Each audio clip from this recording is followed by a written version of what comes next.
I'm a big fan of schedules and lists. But you have to have the right attitude towards a schedule and a list. So first of all, you make a list of what things that you have to do that day, what important things you have to do that day. But you want to remember that that list should serve your higher interests, right? Your higher values. So that presupposes that you've already decided what your higher values are and that you have a vision in place. Then you want to decompose that into what's necessary that day. Aim high, let's say, and then concentrate on the day. What are the most important things that I need to attend to so that I'm in better shape tonight than I was in the morning? And if you ask yourself that question, you have to want the answer, which is rather demanding, let's say. It's another example of orienting yourself properly. So your aim is to get the answer to this question. And your perceptions and your thoughts will organize themselves around that question, and you'll get answers. Like they'll rise up, in that mysterious way that thoughts rise up.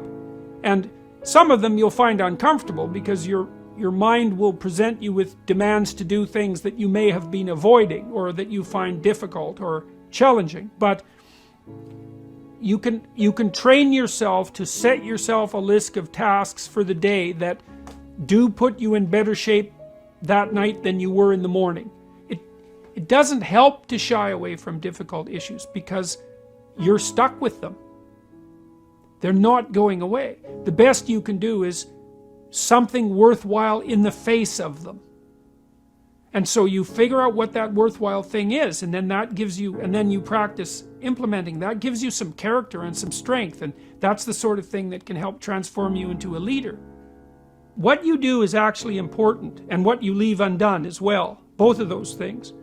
Like each individual is more significant and it has more impact than they think, for better or for worse. I mean, you can think about it this way, in your lifetime you're going to directly influence at least 1,000 people, and each of those 1,000 people will influence 1,000, and so that's 1,000,000 people, one person separated from you, and 1,000,000,000 people, two people separated from you. We live in a network, and we're really tightly associated with one another, and if you hold your head high and you confront the future courageously and you put your life together and you develop a integrated and valuable plan and you implement it and you're a trustworthy person, you have an unbelievably positive effect on everything around you. And so it actually matters that you do these things. And I don't believe that it really matters where in the formal power hierarchy you sit.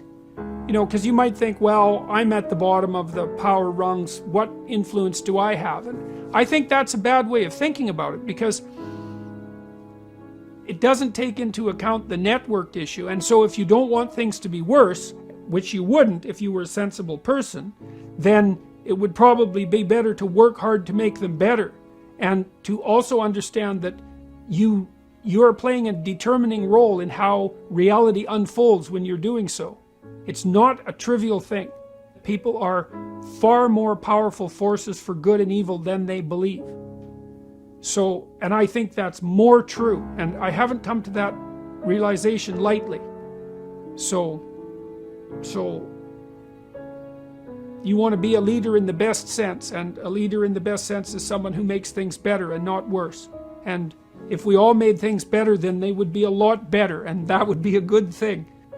That's what we should be striving for.